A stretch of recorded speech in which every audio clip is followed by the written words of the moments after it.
Je voudrais commencer par dire que si nous n'étions pas dans un domaine politique,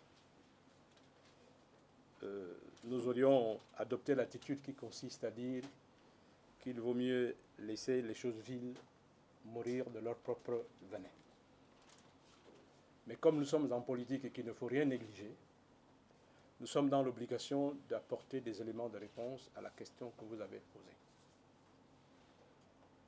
Je commencerai par dire que tous, autant que nous sommes, nous connaissons M. Bilibizé.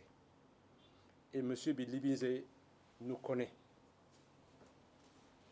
Et si la connaissance que M. Bilibizé a des membres d'Héritage et Modernité est parfaite et bonne, il doit savoir que tous, autant que nous sommes, l'éducation que nous avons reçue, nous, est aux antipodes de la concupiscence.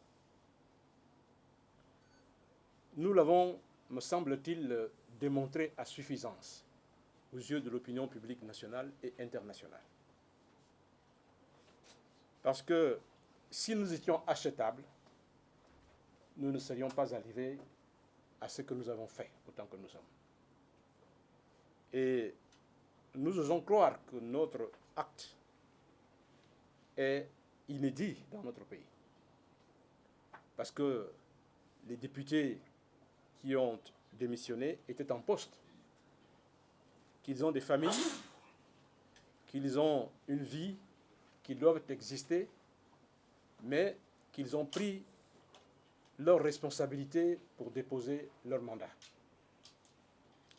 Je voudrais dire que si Bilibizé, la connaissance que nous, on a de lui, avait été à notre place, nous sommes convaincus qu'il ne se serait pas comporté de cette façon-là, parce que nous le connaissons très bien. M. Bilibizé confond son cas, il prend son cas pour une généralité. Nous ne sommes pas des chiens, des hommes et des femmes qui ont faim, à qui l'on lance un os, et puis le croquent parce qu'ils ont faim. Nous avons démontré que nous ne sommes pas à ce niveau-là, que nous sommes des responsables, et que nous n'avons que faire des os qu'on peut nous lancer. Nous l'avons démontré, et je pense qu'il n'y a pas besoin de développer ça davantage.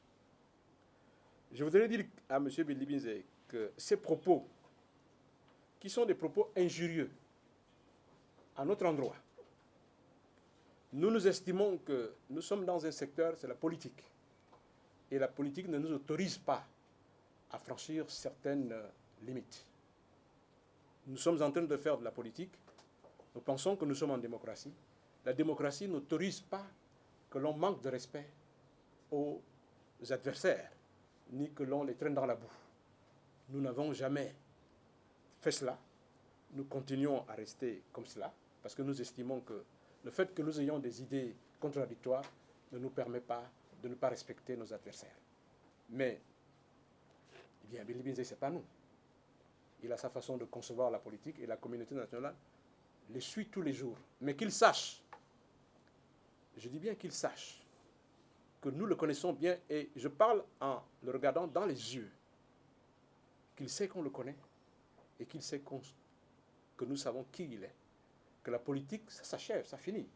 Les élections présidentielles vont s'achever en août, et que nous allons nous rencontrer dans les rues de Libreville, dans les villages. Je connais personnellement le village de M. Bilibizé. J'y étais, moi. Et M. Bilibizé connaît ce que nous sommes ici. Nous allons nous rencontrer et on va se regarder les yeux dans les yeux. Nous souhaiterions que dès que les élections présidentielles seront terminées, qu'on se rencontre dans les yeux et on verra qui va baisser les yeux quand on se rencontrera. En tout cas, pour ce qui nous concerne, personne d'entre nous ne baissera les yeux, parce que nous sommes des hommes intègres et des hommes responsables. Et ce que nous faisons, nous l'avons dit à maintes reprises, qu'il n'y a aucune main noire dans l'action que nous avons posée. Nous avons fait notre sortie le 27 juin 2015. nous avons dit à maintes reprises que c'est un acte responsable dont la paternité est exclusivement réservée aux membres que nous sommes et que nous n'avons eu aucun Gabonais, ni aucune personnalité qui nous ait guidés, qui nous ait dit de faire ce que nous avons fait. C'est les membres d'Héritage et Modernité qui ont décidé parce qu'ils n'en pouvaient plus, parce qu'ils estimaient qu'ils avaient une responsabilité dans ce pays et qu'il fallait dire que les choses, il fallait tirer la sonnette d'alarme. C'est ce que nous avons fait. Il se trouve que malheureusement, et comme l'a souligné Barreau tout à l'heure, que nous n'avons pas été entendus. Et nous tirons les enseignements de cela.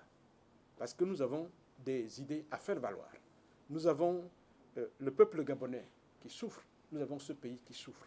Nous ne pouvons pas continuer à supporter des dérives comme nous les vivons aujourd'hui. Et que M. Bédlibinze sache que lui, il a choisi son camp.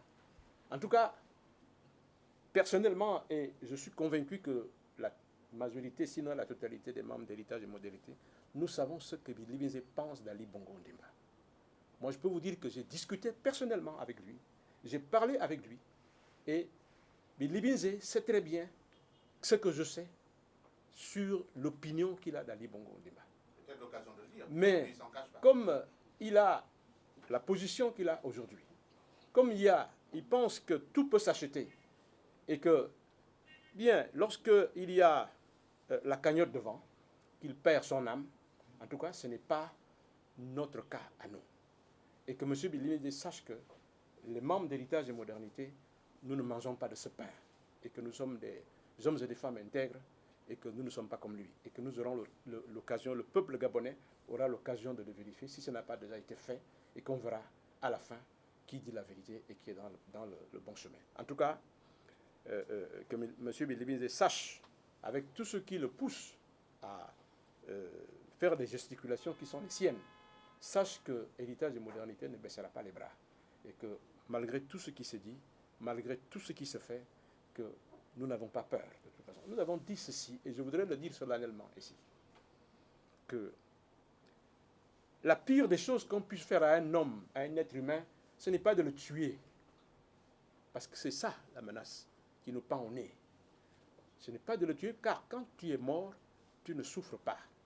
Ce sont ceux qui restent qui souffrent, les parents, les amis. Mais la pire des choses qu'on puisse faire à un homme, c'est d'en faire un cadavre ambulant. C'est-à-dire qu'il n'a aucune perspective, qu'il n'a aucun espoir. Et nous ne voulons pas que le peuple gabonais soit constitué de cadavres ambulants, comme c'est le cas aujourd'hui. C'est ça, entre autres, notre lutte.